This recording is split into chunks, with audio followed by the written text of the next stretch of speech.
Hello guys, welcome to our YouTube channel, and today we are going to learn how to change Facebook Marketplace location. So let's get started.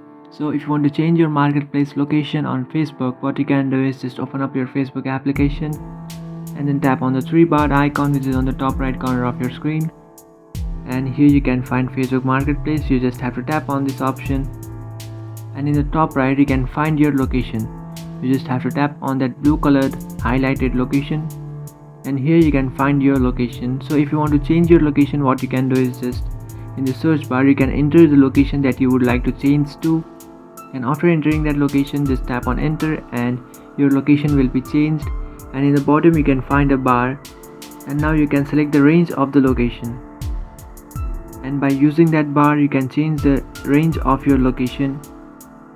And that's it guys, this is how to change Facebook Marketplace location. If you find this video helpful, don't forget to like and subscribe to our channel. If you have any doubts, feel free to comment below. Thanks for watching.